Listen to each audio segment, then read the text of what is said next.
I'm going to read the story that was in this issue. It's called Your Feedback is Important. Rebirthing a New You Conference Exit Survey. Name, optional. Spirit Rosenblatt. Please rate the following. Space is provided for additional comments if desired. Your overall experience at the conference. Poor, fair, okay, good, excellent. First of all, thank you for allowing me to participate in this workshop. Thank you to Helen and Noah and all the generous facilitators. I had an excellent time. I don't understand the difference between fair and okay. The quality of your living accommodations. Poor, fair, okay, good, excellent. I stayed at the Playa Suites in the block of rooms set aside by the conference. It was good to have the camaraderie of the other participants. The room was clean. At times, more privacy would have been helpful.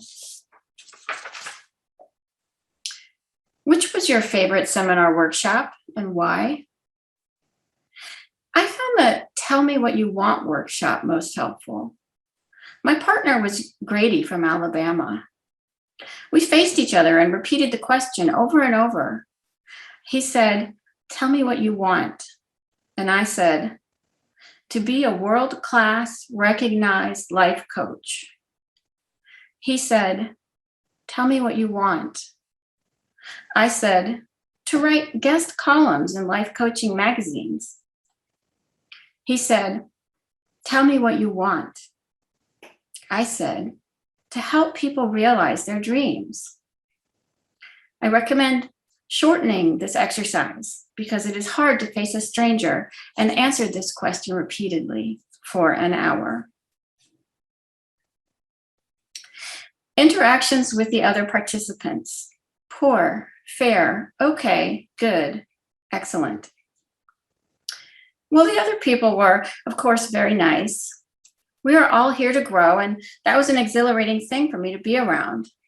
It has been my dream for so long to come here and be a part of this community, so it meant everything to me to finally meet everyone. When I first walked in the lobby and saw everyone drinking and talking and laughing, it was nearly overwhelming. I have to give myself compassion because the body needs time to adjust, and you can't just slide from one universe to another without some turbulence.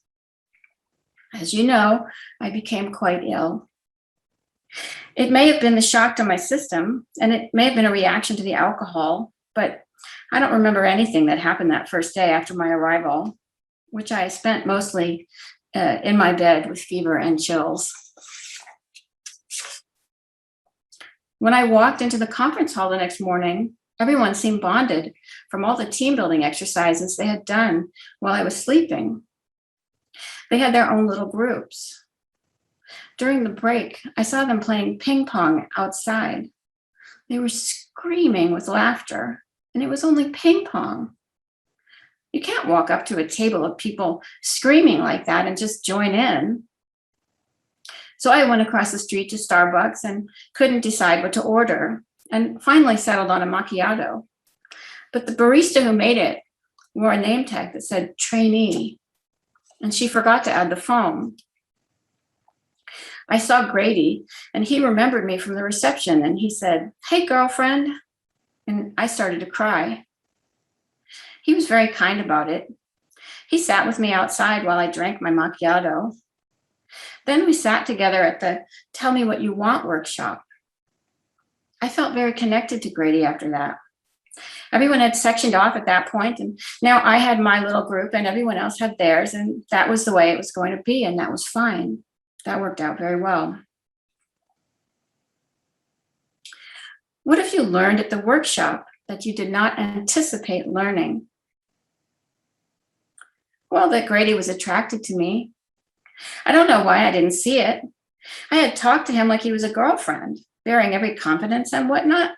We even held hands when we were outside after all that drinking. And I thought that that was charming because I've often wished that I had more male friends that I could do that with. I invited him into my room to eat the candy I had left in the minibar. We sat on my bed eating bite-sized Snickers and drinking Jim Beam from mini bottles and giggling, and Grady put his hand on my thigh. I thought, humans are so interesting. My leg is like a table to this man. Sometimes a woman's leg is like a credenza.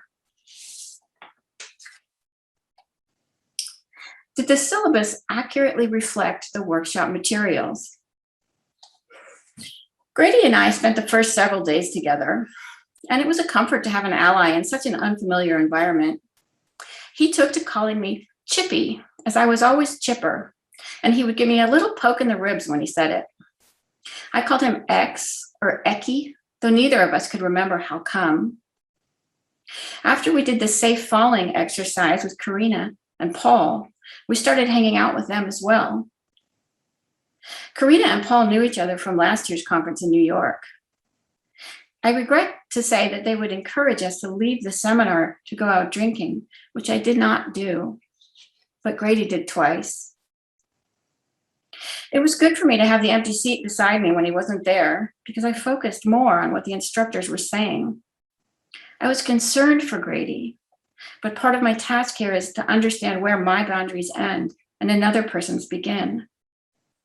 The lessons that are the most powerful are often the most painful to learn, and not every learning comes from the syllabus.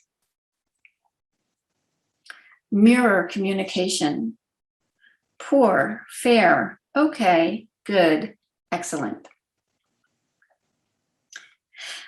At the Mirror Communication Workshop, we partnered with colleagues and shared our personal formation stories, mirroring each other's gestures and mannerisms. My partner was Karina. She told me about the time her grandmother from Poland passed away.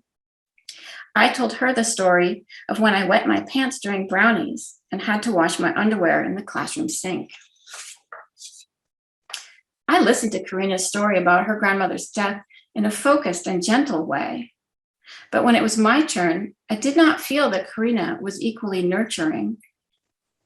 As soon as I began, I must have made some gesture with my hands, because Karina mirrored me and folded up her hand by her cheek and said, "When you do that, you look like a puppy dog."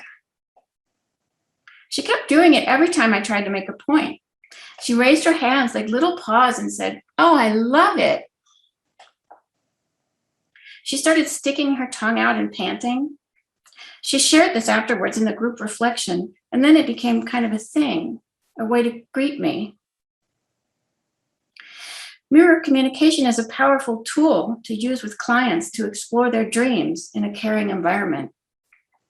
But you must take care to pair people with partners who are ready to go to that safe space. Did you take part in the Letting Go of Resentment seminar? If so, in what ways did you value the experience? I took part in the resentment workshop. Helen had us make a list of everyone we were angry at. I wrote down Tara Galbani, who told everyone I wet my pants in brownies. I wrote down my neighbor, Kimberly, who calls the dog catcher when my dog is off leash. I wrote down Fergus, who cheated on me, and not just one time. I listed Karina and Paul and Grady, though only in my mind. Helen said to make a new list and write down anybody on it we were not yet ready to forgive. I wrote down the same names. Helen just smiled and said, "You can call this list Where You Can Find My Power." Okay, I get that. I do. Did you participate in the closing maypole? What appreciations were reflected back to you?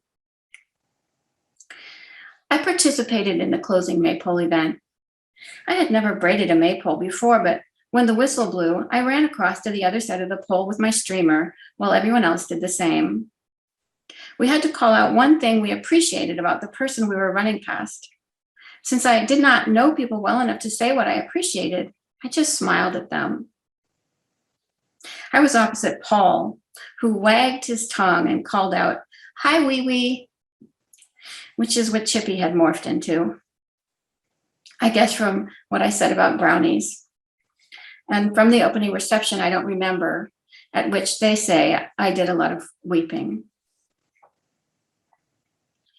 What would you like the organizers to know so that we might improve on the conference for future participants?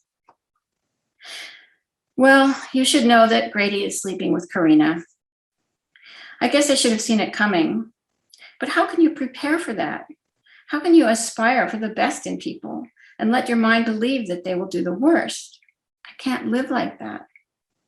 That night in my hotel room, when I took off my shirt, Grady told me, "I'm going to remember the smile on your face right now for the rest of my life."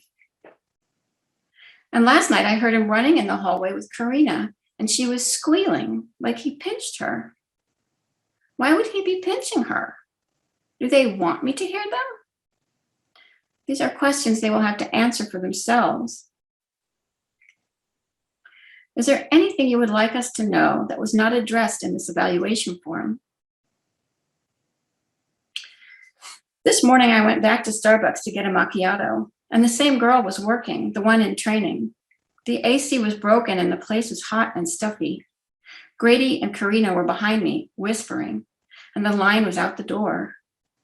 A man at the register had a gift card that wouldn't scan, and it took forever. The girl dropped the card twice and had to call her manager. There wasn't enough air for all of us to breathe.